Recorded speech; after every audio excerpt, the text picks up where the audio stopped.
मुख्यमंत्री एकनाथ शिंदे यांनी दिवंगत शिवसेना नेते आनंद दिघे यांच्या मठामध्ये जो पैसे उधळण्याचा प्रकार झाला त्याचा विरोध केलेला आहे, त्याचा निषेध केलेला आहे। आपण दिघे यांना गुरुस्थानी मानतो, मात्र दिघे यांच्या ठाण्यातल्या आश्रमात काही शिवसेना पदाधिकाऱ्यांनी ढोल वाजवणाऱ्यांवर नोटांची उधळण केली। यावरून ठाकरेंच्या शिवसेनेने शिंदेंच्या शिवसेनेला टार्गेट केलं।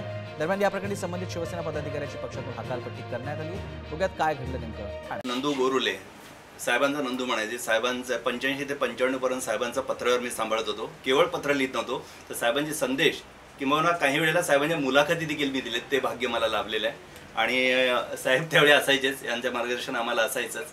तांबे हॉस्पिटलमध्ये साहेब ॲडमिट असताना त्यांना आंघोळ घालणं, त्यांना भरवणं, त्यांचे पाय चेपणं, हे सगळं मला करायला मिळालं। कुठल्या जन्मीचं माझं पुण्य होतं मला माहीत नाही, पण आज तुम्ही सगळे आलेले आहात। माझा एक प्रश्न असा आहे ठाणेकरांना, किंबहुना संपूर्ण महाराष्ट्राला, जे आनंद आश्रमात हजेरी लावून गेलेले आहेत, हे आज जो हिडीस प्रकार जो चालू आहे, जो नंगा नाच म्हणतो मी त्याला, नंगा नाच म्हणजे केवळ कपडे काढून नाचणं नव्हे, तर त्यांच्या मनोवृत्तीचं जे नागडं प्रदर्शन आज बघितलं, हे विचारणारे एक विचारेच आहेत का ठाण्यामध्ये, की आणि कोणाच्या डोक्यात हा विचार आला?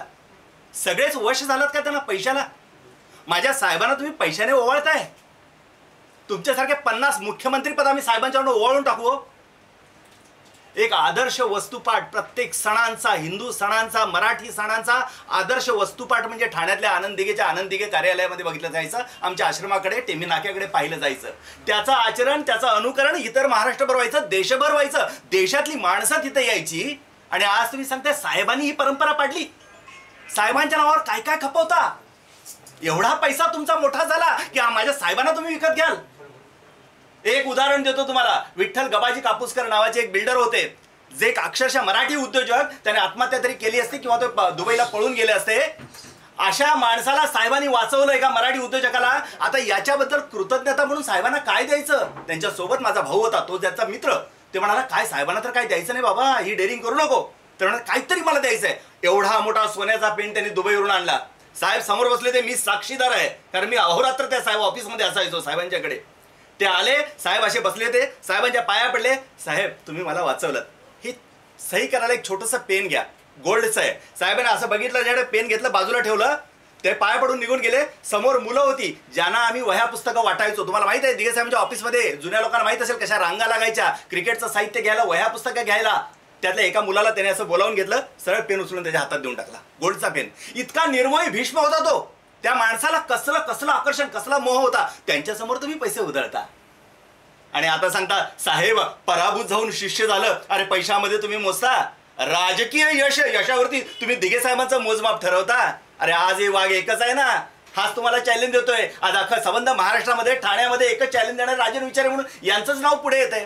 किती दिवस तुम्ही नाचाल? हे साहेबांना तुम्ही नष्ट करून टाकताय। आज कितीतरी तुमच्यातले, तुमच्या घरादारातले जे डॉक्टर, वकील, इंजिनियर, परदेशात गेलेली माणसं आहेत ना, त्या निर्मोही भीष्मानं निर्माण केलेत। दिवसाला 150 पत्र मी लिहायचो एकटा। संपूर्ण ठाणे जिल्ह्याचं दुःख पिणारा तो तिथे महादेव त्या शिवालयात बसलेला आमच्या आश्रमामध्ये, आज त्यांना बदनाम करता तुम्ही, असे पैसे उधळता। लाज वाटली पाहिजे मुख्यमंत्र्यांना। आणि माफी तर मागूच नका, तुमची माफीच नकोय आम्हाला, तुमची माफीच नको। नरेश म्हस्के तुम्ही काय होता, काय म्हणता तुम्ही? झालं जॅकेट कोट झाला म्हणजे तुम्ही खरोखर देशाचे नेते झालात?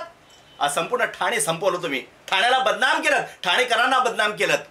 जो साहेब माझे दिघे साहेब अहोरात्र तुमच्यासाठी लढले, तुमच्यासाठी तुमचं रक्षण केलं, अनेक प्रसंगामध्ये तुमच्या मुलाबाळांना नोकऱ्या दिल्या, ऍडमिशन दिलं, त्यांचा दरारा होता म्हणून तुम्ही ताट मानेने फिरू शकत होता। आज कोणच तुमच्यापैकी विचारलं नाहीत का ठाणेकर? मी तुम्हाला विचारतोय, मी आहे कोल्हापूरचा पण स्वतःला ठाणेकर मानतो, कारण साहेबांच्या जवळ 10 वर्ष काढली मी स्वतःला ठाणेकर मानतो, मी यांचा कार्यकर्ता मानतो। कोणच विचारत नाही? जुने कार्यकर्ते मित्रांनो, स्वतःचे व्यवसाय सांभाळायला यांचा वरद असतं आणि भिवून तुम्हाला दिघे साहेबांनी निर्माण केलं, ते तुमचे गुरु होते। आज सगळ्यांनी बाहेर पडा। आपल्या आनंद आश्रमाचं पावित्र्य नष्ट झालेलं आहे, ते आठवतं का? बाहेरून जाताना 2-3 हजार लोक रोज पायाला हात लावायला यायची, रिक्षातनं लोक असे करायचे, इन्स्पेक्टर गाडीतून असं करायचं त्या आश्रमाला। आज काय करून ठेवलंय तुम्ही पैशाच्या जोरावरती त्या आश्रमाचं? हे पावित्र्य जर तुम्हाला खंत असेल, बाकी राजकारण जाऊ दे, तुम्ही राजकीय नीती, तुमची काय नीती असेल, राजकीय तुमची ध्येय धोरणं मतं असतील, त्याबद्दल मला बोलायचं नाही, पण आमच्या साहेबांना का तुम्ही बदनाम करताय? साहेबांच्या आनंद आश्रमाचं पावित्र्य नष्ट झाला। एक माझ्यासारखा शिवसैनिक खपून घेणार नाही, एवढं लक्षात ठेवा। आता सोबत किती येत आहेत ते आगामी काळ ठरवेल। तर मित्रांनो, जर तुम्हाला आमचा व्हिडिओ आवडला असेल तर आमचं चॅनल सबस्क्राईब करा, लाईक करा, शेअर करा आणि बाजूला असलेला बेल आयकॉनवरती प्रेस करा, जेणेकरून तुम्हाला आमच्या चॅनेल्सच्या सगळ्या अपडेट्स प्राप्त होतील।